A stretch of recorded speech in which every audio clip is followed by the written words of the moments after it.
మనం ఎగ్జామినేషన్ హాల్లోకి వెళ్ళేటప్పుడు తలకి గుడ్డగట్టుకుని వెళ్తే చాలా బాగుంటుంది. ఎందుకంటే మనకి చాలా మందికి టెన్షన్ ఉంటుంది. ఎక్కడ మర్చిపోతామో మన తలలో ఉన్నవి మనం ఎక్కడ మర్చిపోతామనే ఒక టెన్షన్ మన తలలో వస్తుంది. ఒకవైపు టెన్షన్ తలలోనే ఉంటుంది, ఒకవైపు మనం చదివినవన్నీ తలలోనే ఉంటాయి. ఈ టెన్షన్ తలలో చేరేసరికి చదివి బయటికి పారిపోకుండా ఉండాలంటే ఇలాంటి తలగుడ్డ ఒకటి చుట్టుకొని వెళ్ళండి అనేది కొంతమంది సలహా అయితే బాగుంటుంది. తలని చాలా జాగ్రత్తగా ఉంచుకోవాలి. ఎగ్జామినేషన్కి 10 రోజుల ముందు నుంచి మనం తలని చాలా జాగ్రత్తగా ఉంచుకోవాలి. ఎలాంటి ఆందోళనలు, టెన్షన్లు దరిచేరనేయకూడదు.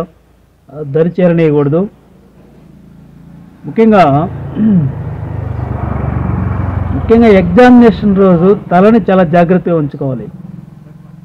జలుబు, జ్వరము ఇలాంటివి మన శరీరంలో ప్రవేశిస్తే ఎగ్జామినేషన్ని మనం సరిగా రాయలేము. ఎందుకంటే మన మెదడుకి ఈ జలుబు వల్ల, జ్వరం వల్ల ప్రభావితం అయితే ఆన్సర్లు అనేవి సరిగా గుర్తురావు.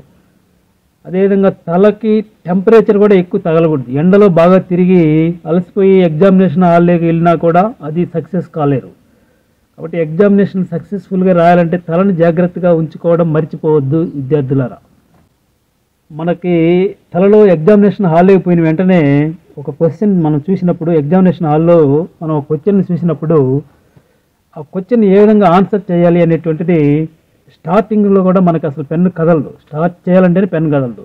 ఎందుకంటే మనం ఎగ్జామినేషన్ మోడల్ పేపర్ని ప్రాక్టీస్ చేయకుండా ఉన్నందువల్ల. అంటే ఎగ్జామినేషన్ ముందు కాలంలో మనం ఒక నెల ముందు, ఒక వారం ముందు ఎగ్జామినేషన్ మోడల్ పేపర్ని ప్రాక్టీస్ చేయాలి. ఆ ప్రాక్టీస్ చేయడం వల్ల ఏమవుతుందంటే మెదడుకి ఆన్సర్స్ని ఎలా ఆలోచించాలి అనేటువంటి ఒక ప్రాక్టీస్ వస్తుంది. ఎగ్జామినేషన్ హాల్లో వెళ్ళిన వెంటనే క్వశ్చన్ పేపర్ చూస్తేనే దీనికి ఆన్సర్ చేయాలంటే ఎలా ఆలోచించాలి, ఆన్సర్ని ఎలా ఆలోచించాలి అనేది మనకి ఎలా తెలుస్తుందంటే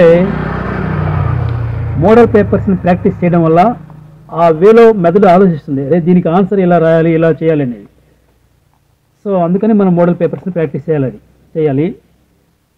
రెండోది టైం మేనేజ్మెంటు. ఇవన్నీ మనకి ఎక్స్పీరియన్స్ రావాలంటే ఏ క్వశ్చన్కి ఎంత టైం పడుతుంది, ఎలా ఆలోచించాలి, ఏ క్వశ్చన్కి ఎంత టైం పడుతుంది, ఎలా రాయాలి, ఏది ఫస్ట్ స్టార్ట్ చేయాలి, ఏది ఎండ్లో స్టార్ట్ చేయాలి, ఇదంతా కూడా మనకి ముందుగానే ఐడియా రావాలంటే ప్రాక్టీస్ చేయాలి. ప్రాక్టీస్ పేపర్ని ప్రాక్టీస్ చేయాలి. సో ఇప్పుడు నేను మోడల్ పేపర్ని మీకు కొంచెం టచ్ చేస్తాను. పార్ట్ బి ఈ వీడియోలో, part B model paper part బిని ఈ వీడియోలో నేను మీకు టచ్ చేస్తాను.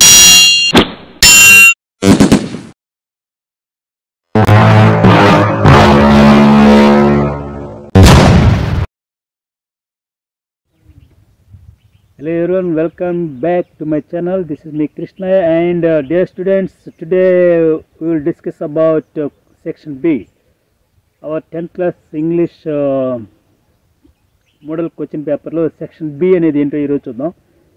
Totally this chapter totally 17 questions are there in this section B. From 18th question to 34th question is section B. So section below మనకి 17 questions అయితే ఉంటాయి.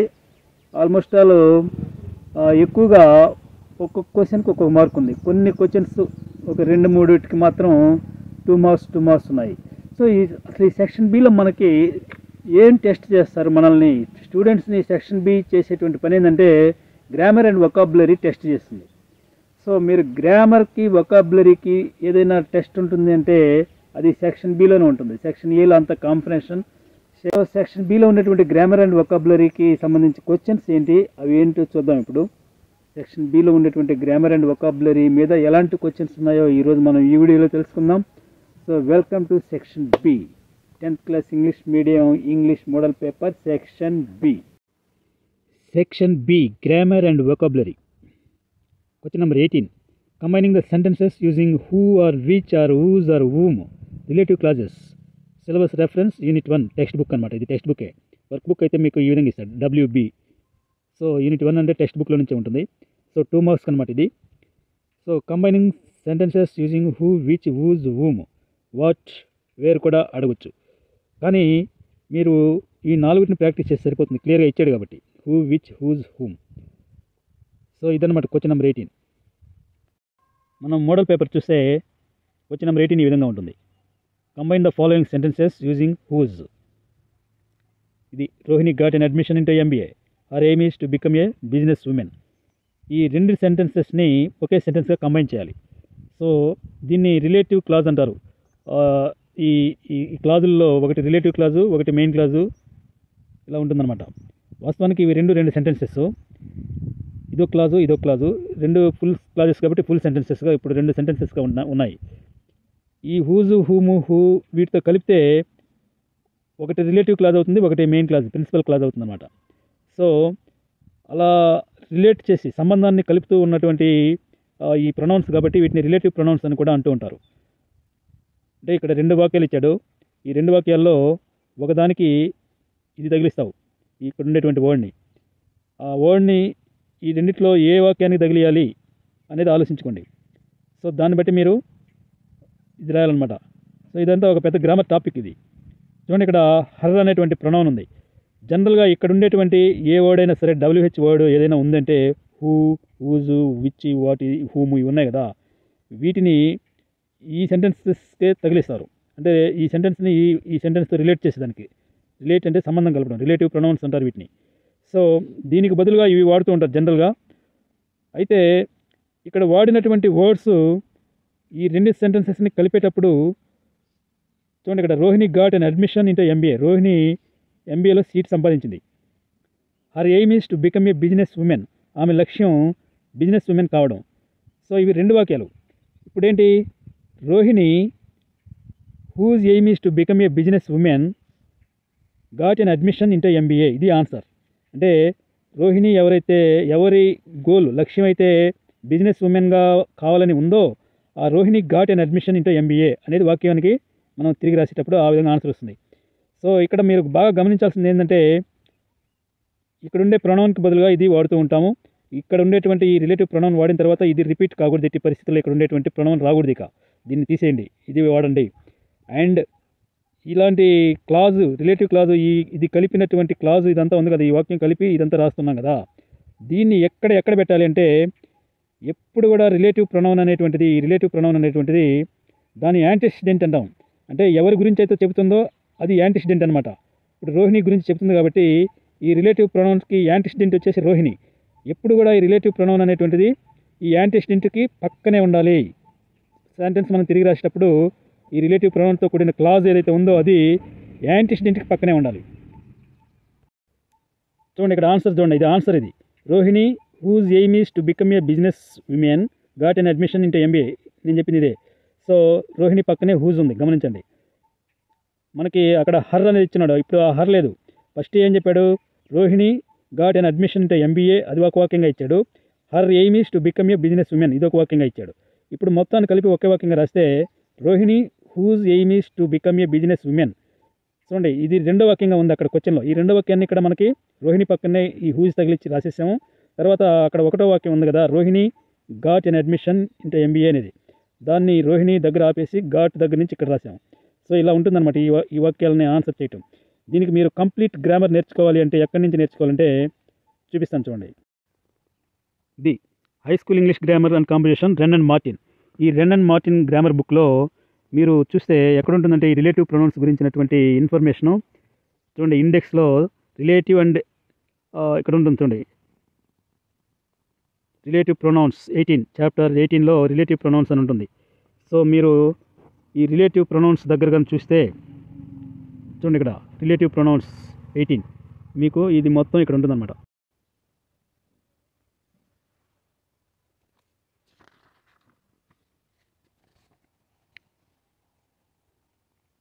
ఇదంతా కూడా రిలేటివ్ ప్రొనౌన్స్ గురించి. సో రిలేటివ్ ప్రొనౌన్ అంటే ఏంటి, రిలేటివ్ క్లాజ్ అంటే ఏంటి, యాంటిసిడెంట్ అంటే ఏంటి, చూడండి ఇవన్నీ కూడా. సో ఇది మీకు ఇక్కడ నేను చెప్పాల్సిన అవసరం లేదు. మీరు గ్రామర్ నేర్చుకోవాలంటే ఇక్కడ నేర్చుకోవచ్చు. ఇదంతా కూడా రిలేటివ్ ప్రొనౌన్స్ గురించి, ఈ 2 పేజీలంతా కూడా. Next question number 19, changing voice only from active voice to passive voice, textual or general. Syllabus reference unit 3 work book. So ఇది మీకు 2 మార్క్స్ ఉంటుంది. సో మీకు ఇక్కడ ఎలాంటి డౌట్ పని లేదు. యాక్టివ్ వాయిస్ ఇచ్చి ప్యాసివ్ వాయిస్ అడుగుతాడు, ప్యాసివ్ వాయిస్ ఇచ్చి యాక్టివ్ వాయిస్ అడగడం ఇలాంటి తిక్కమక్కలు ఏమి ఉండవు, క్లియర్గా ఇస్తున్నారు ఇక్కడ. సో ఇది టెస్ట్లో నుంచి రావచ్చు, జనరల్గా కూడా అడగచ్చు. Next question number 20. ఇప్పుడు మీరు యాక్టివ్ వాయిస్ ప్యాసివ్ వాయిస్ రాసేవాళ్ళు 5 రూల్స్ ఉన్నాయి. యాక్టివ్ వాయిస్ నుంచి ప్యాసివ్ వాయిస్ చేంజ్ చేసేదానికి ఆ 5 రూల్స్ మీకు మైండ్లో ఉండాలి. ఫస్ట్ ఆబ్జెక్ట్ని సబ్జెక్ట్గా పెట్టుకోవాలి.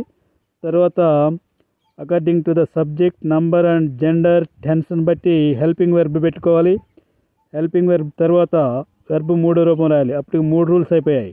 ఇక 4వ రూలు ప్రిపోజిషన్ చేర్చాలి. By, with. బై అనేది మనుషులకైతే, విత్ అనేది వస్తువులకైతే. అంటే ఒక వస్తువు చేత పనిచేస్తే విత్ అని రావాలి, మనుషులు అలాంటప్పుడు బై అని వస్తుంది. Rama killed a snake with an axe. రాముడు గొడ్డలతో చంపాడు అన్నప్పుడు విత్. గొడ్డలు విత్ అనేది వస్తువు కాబట్టి గొడ్డలు విత్ అని ఉపయోగిస్తాం. A snake was killed by Rama, killed with an axe by Rama. అంటే ఇక్కడ డబుల్ ఆబ్జెక్ట్ సెంటెన్స్ కూడా ఉంటాయి. సో స్నేక్, యాక్స్ 2 ఆబ్జెక్ట్స్ ఉన్నప్పుడు ఏ ఆబ్జెక్ట్ని ముందు పెట్టుకోవాలంటే ఒక ఆబ్జెక్ట్ని సబ్జెక్ట్ తర్వాత సబ్జెక్ట్గా ఉపయోగించుకోవాలి, ఇంకొక ఆబ్జెక్ట్ని వెర్బ్ 3 తర్వాత పెట్టుకోవాలి. ఇవన్నీ రూల్స్. సో ఈ 5 రూల్స్ ఉపయోగించి యాక్టివ్ వాయిస్ నుంచి ప్యాసివ్ వాయిస్కి మీరు చేంజ్ చేయాలి. నెక్స్ట్ రిపోర్టెడ్ స్పీచ్లో కూడా రూల్స్ ఉన్నాయి. ఇది టెస్ట్లో నుంచి కావచ్చు, జనరల్గా కూడా రావచ్చు. సిలబస్ రెఫరెన్స్ వచ్చి యూనిట్ 9. దీనికి మార్క్స్ వచ్చేసి 2 మార్క్స్. ఓకే, ఇప్పుడు ఈ క్వశ్చన్స్ మనం క్వశ్చన్ పేపర్లో చూద్దాం ఎలా ఉంటాయో. ఈ 19 and 20 చూడండి. 19 and 20 questions. Change the following sentence into passive voice. Vera has registered his name for the show. దీనికి ఎన్ని మార్కులు? 2 మార్క్స్. అదేవిధంగా change the following into reported speech. ఇది చూడండి, దీనికి కూడా 2 మార్క్స్. సో ఈ రెండింటిని మీరు ఆన్సర్ చేయాలి. Next 21. Fill in the blanks with suitable preposition given in brackets. చూడండి, the world looks dash a change in the environment to far on. ఈ ప్రిపోజిషన్స్ మీద 21 2 మార్క్స్ ఉంటాయి. సో ఇవి ఎక్కడి నుంచి రావచ్చు ఈ ప్రిపోజిషన్స్ అనేది చూద్దాం. 2021 reported speech only from direct speech into indirect speech. టెక్స్ట్లో నుంచి కానీ జనరల్గా కానీ రావచ్చు. యూనిట్ 9లో సిలబస్ రెఫరెన్స్ ఉంది. 21st క్వశ్చన్ వచ్చేసి fill in the blanks with suitable prepositions textual or general. 21 2 marks. Next 22. Edit a passage correcting the underline parts. Work book అనమాట ఇది. లేదంటే అన్సీన్, జనరల్గా కూడా ఇవ్వచ్చు. అన్సీన్ అంటే జనరల్గా వర్క్ బుక్లోంచి కానీ జనరల్గా కానీ ఈ ఎడిటింగ్ అనేది ఉంటుంది. 4 into 1 4 మార్క్స్ అనమాట. సో ఈ ఎడిటింగ్ క్వశ్చన్ ఎలా ఉందో ఒకసారి చూద్దాం. So fill in the blanks with suitable preparations అనేది అయిపోతే ఎడిటింగ్ అనేది దాని కిందే ఉంటుంది. ప్రిపరేషన్స్ కింద ఎడిటింగ్ అనమాట. Edit the following passage. ఇది ఇలా ప్యాసేజ్ ఇస్తారు. ఈ ప్యాసేజ్లో కొన్ని అండర్లైన్ చేసినటువంటి వర్డ్స్ ఉంటాయి. ఈ వర్డ్స్ ఎన్ని ఉన్నాయి? A, B, C and D. ఎక్కడుంది? ABC అండ్ D, ఇక్కడ D. సో ఈ 4 బ్లాంక్స్ ఉంటాయి. ఈ 4 వర్డ్స్ని మీరు ఎడిట్ చేయాలి. అంటే రైట్ వర్డ్ పెట్టాలి. ఇది ఆబ్జెక్టివ్గా ఉంది, అంటే ఆబ్జెక్ట్ ప్లేస్లో ఉంది మీ అనేది. ఇక్కడ సబ్జెక్ట్ వస్తుందా, ఆబ్జెక్ట్ వస్తుందా, లేకపోతే హెల్పింగ్ వర్బ్ హ్యాజ్ వస్తుందా, హ్యావ్ వస్తుందా, ఇవన్నీ చూసుకోవాలి. అదేవిధంగా ఇక్కడ చూస్తే వాంటా, వాంటెడా, వాంటింగా ఏమొస్తుంది ఇవన్నీ చూసుకొని మీరు ఇక్కడ చూడండి. ట్రూలీ అండ్ మోస్ట్ అన్నాడు. మోస్ట్ వస్తుందా, మోర్ వస్తుందా, ఏమొస్తుంది, ఇవన్నీ ఆలోచించుకొని మీరు దీన్ని ఆన్సర్ చేయాలి. సో దీనికి ఎన్ని మార్కులు అంటే 4 మార్క్స్. 4 into 1 4 marks.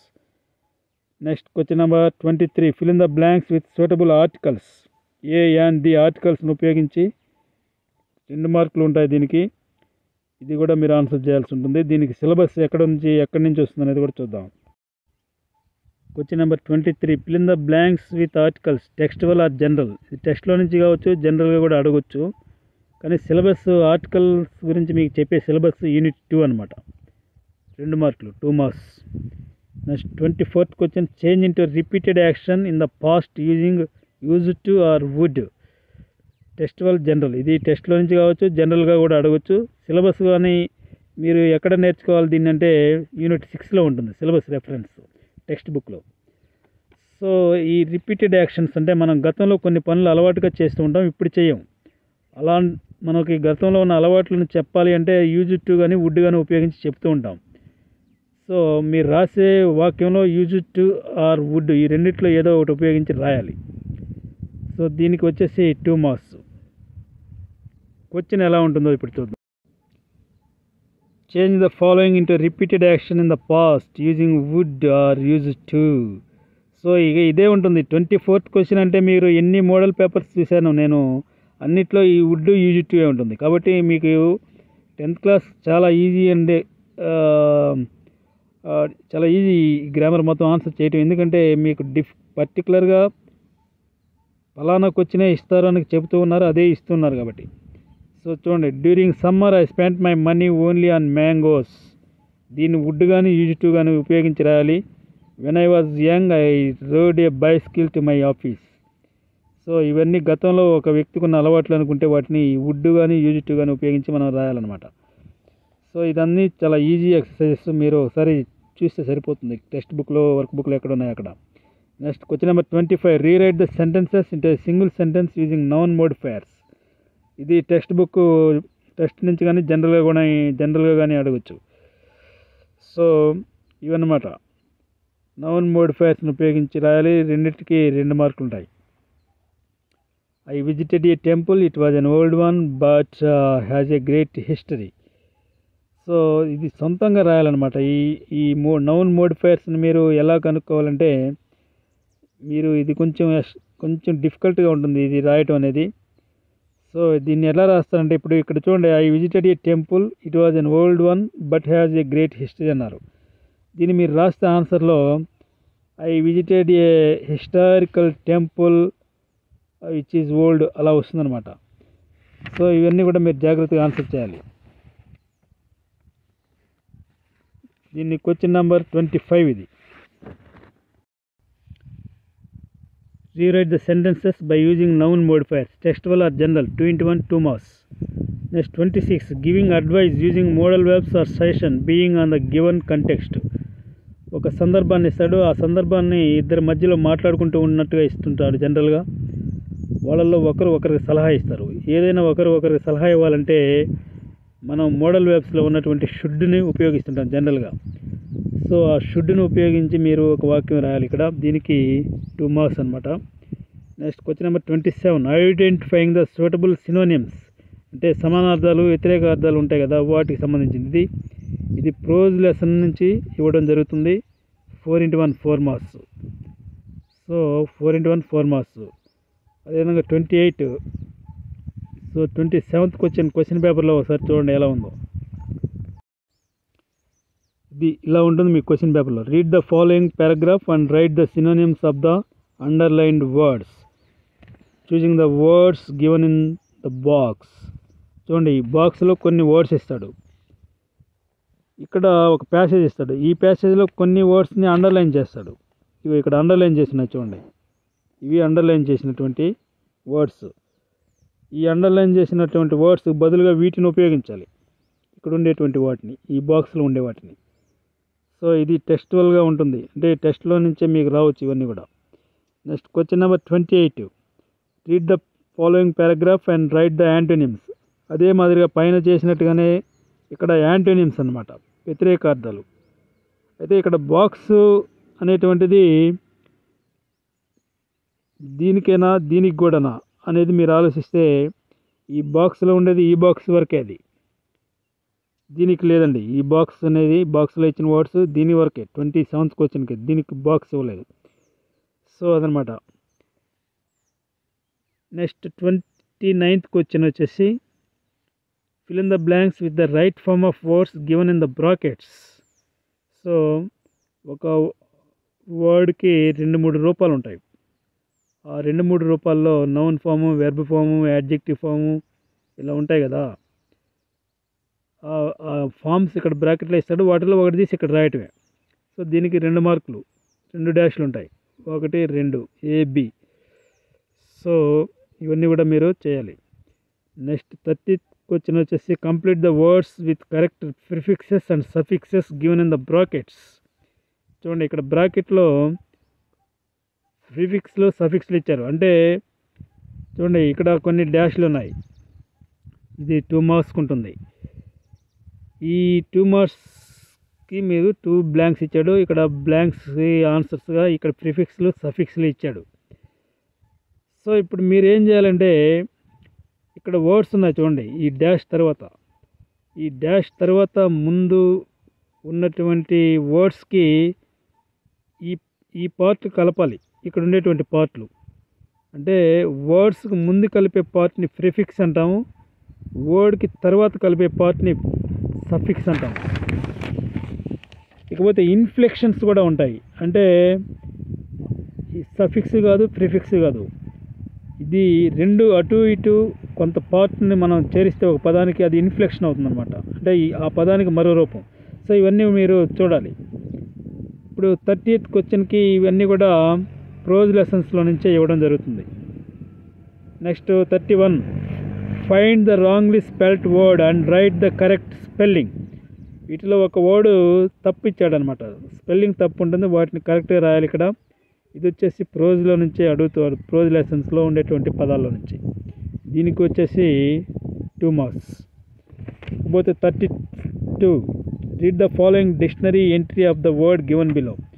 చూడండి డిక్షనరీలోంచి ఒక వర్డ్ ఇస్తాడు, దానికి ప్రొనౌన్సియేషన్ ఫాంటిక్స్ ట్రాన్స్క్రిప్షన్ కూడా ఇచ్చాడు. ఇప్పుడు మీరేం చేయాలంటే now answer the following questions using the information above. ఆ పదానికి సంబంధించిన వివరాలన్నీ ఇక్కడ ఇచ్చాడు. డిక్షనరీలోంచి ఒక పదం తీసి దానికి సంబంధించిన వివరాలు ఇచ్చాడు, దానికి ఉండే 2-3 మీనింగ్స్ ఇచ్చాడు, 2-3 అర్థాలు ఉంటాయి ఒక పదానికి, అవన్నీ ఇక్కడ ఇచ్చాడు. ఇప్పుడు దీన్ని మొత్తాన్ని ఉపయోగించి నువ్వు ఈ క్వశ్చన్స్ని ఆన్సర్ చేయాలి. What is the part of speech of the word hostile. So ఈ హాస్టల్ అనే వర్డ్కి ఉండేటువంటి part of speech of the word hostile అంటే దీనికి నౌన్ ఫామ్ ఏంటి, వెర్బ్ ఫామ్ ఏంటి, ఇవి నువ్వు రాయాలి. Next what is the noun form of hostile. సరే ఇప్పుడు పార్ట్ ఆఫ్ స్పీచ్ అంటే ఈ హాస్టిల్ అనేటువంటిది వెర్బ్ ఫామా, నౌన్ ఫామా, యాడ్జెక్టివ్ ఫామా ఏంటి అనేది నువ్వు కనుక్కొని, అది వెబ్ అయితే వెబ్, హాస్టిల్ అనేది నౌన్ అయితే నౌను, యాడ్జెక్టివ్ అయితే యాడ్జెక్టివ్ అట్లా రాయాలన్నమాట. ఇక్కడ క్వశ్చన్ నెంబర్ వేసి 32(1) అని రాసి హాస్టిల్ అని రాసి దానికి ఈజీక్వల్ టు పక్కన ఈజీక్వల్ టు కానీ బ్రాకెట్ కానీ పెట్టి ఇది నౌన్ అని రాయి, లేదంటే వెర్బ్ అని రాయి, లేదంటే యాడ్జెక్టివ్ అని రాయి. అలా కాకుండా 32(1) రాసి యాడ్జెక్టివ్ అని రాయి, లేకపోతే వెర్బ్ అని రాసి, మళ్ళీ ఈ పదం రాయాల్సిన అవసరం లేదు. Next second one what is the noun form of hostile. ఇప్పుడు మనం పార్ట్స్ ఆఫ్ స్పీచ్ చూడాలి. హాస్టిల్కి నౌన్ ఫామ్ ఏంటి అని అడుగుతున్నాడు. ఇక్కడ నౌన్ ఫామ్ ఏంటి అని అడిగాడు కాబట్టి ఇక్కడ మీరు ఒకటో దానికి ఇది నౌన్ కాదు అని రాయొచ్చు. ఇక్కడ అడుగుతున్నాడు కాబట్టి నౌన్ అంటే ఏంది, నౌన్ ఫామ్ ఏది అని. ఒకటో దానికి ఇది నౌన్ కాదు కాబట్టి వేరేది ఏదైనా ఆన్సర్ చేయొచ్చు జనరల్గా. కానీ హాస్టిలే నౌన్ అయిందనుకోండి, ఈ క్వశ్చన్ ఎందుకు అడగడు కదా అని కూడా కొంతమంది ఆలోచించి అలా రాస్తారనమాట. అంటే ఒకటో దానికి ఇది నౌన్ అని రాయకుండా వేరేది రాస్తారు. ఇప్పుడు ఒకవేళ హాస్టిలే నౌన్ ఫామ్ అయితే ఏం రాయాలి, మళ్ళీ ఇది అదే రాయాలి, ఇక్కడ హాస్టిల్ అని రాయాలి. సో హాస్టిల్కి నౌన్ ఫామ్ ఏంటి అనేది మనకి ఈ ఇన్ఫర్మేషన్ ద్వారా తెలుస్తుంది. చూడండి ఇక్కడ ఎక్కడైనా నౌన్ ఫామ్ రూపంలో ఇచ్చున్నాడా అనేది చూస్తే people are very hostile to the idea. People are very hostile to the idea. So ఇక్కడ ఇచ్చినాడు చూడండి, హాస్టిలిటీ అనేది నౌన్. అంటే ఇక్కడ ఇన్ఫర్మేషన్ బేస్ చేసుకొని మీరు ఆన్సర్ చేయాలి. ఇక్కడ క్లియర్గా ఇచ్చాడు, హాస్టిలిటీ అనేది నౌన్ ఇచ్చాడు కదా క్లియర్గా ఇది. సో ఇక్కడ హాస్టిల్ అనేది యాడ్జెక్టివ్ అని ఇక్కడే ఇచ్చాడు చూడండి, యాడ్జెక్టివ్ అని ఇచ్చున్నాడు. సో దీన్ని ఆధారంగా మీరు ఆన్సర్ చేయమంటున్నాడు కాబట్టి దీన్ని చూసి మీరు ఇక్కడ ఆన్సర్ చేయడం, చూసి కాపీ కొట్టడం అంతే. హాస్టిల్ అనేది what is the part of speech of the word hostile అన్నాడు. దీనికి పార్ట్ ఆఫ్ స్పీచ్ ఇక్కడే ఇస్తాడు, ఈ ఫోనెటిక్ ట్రాన్స్క్రిప్షన్ ఇది దీని పక్కనే ఇస్తాడు. ఇక్కడ పదం ఇది పార్ట్స్ ఆఫ్ స్పీచ్. సో ఈ పార్ట్ ఆఫ్ స్పీచ్ని మీరు ఇక్కడ రాయాలి. క్వశ్చన్ నెంబర్ 1కి ఆన్సర్గా యాడ్జెక్టివ్ అని రాస్తే ఇదే ఆన్సరు. ఇక రెండో క్వశ్చన్కి ఆన్సర్ ఇక్కడ నౌన్, దీనికి హాస్టల్ అనే పదానికి నౌన్ అనేది నౌన్ ఫామ్ ఏంటంటే హాస్టిలిటీ. ఇక్కడ ఇచ్చాడు చూడండి నౌన్ అని బ్రాకెట్లో. సో ఇది రాయాలి ఇక్కడ. ఒకవేళ చూడండి ఇక్కడ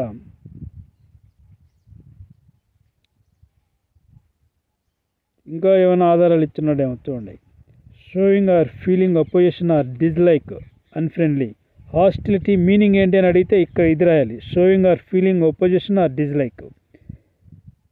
ఈ హాస్టిల్కి మీనింగ్ అడిగాడు అనుకోండి, ఒకవేళ దానికి మీరేం రాయాలంటే ఇది ఇక్కడ చూసి మీనింగ్ రాయాలి. సో ఇదండి question number 32. Next 33. Use the following expressions in sentences of your own. Phrasal verbs అనమాట. ఈ ఫ్రేజల్ వెర్బ్స్ని ఉపయోగించి సొంత వాక్యాలు రాయాలి. దీనికి వచ్చేసి 2 మార్క్స్ ఉంటాయి, 2 వాక్యాలు రాయాలి. నెక్స్ట్ మ్యాచింగ్కి వచ్చేసి 4 into half 2 మార్క్స్.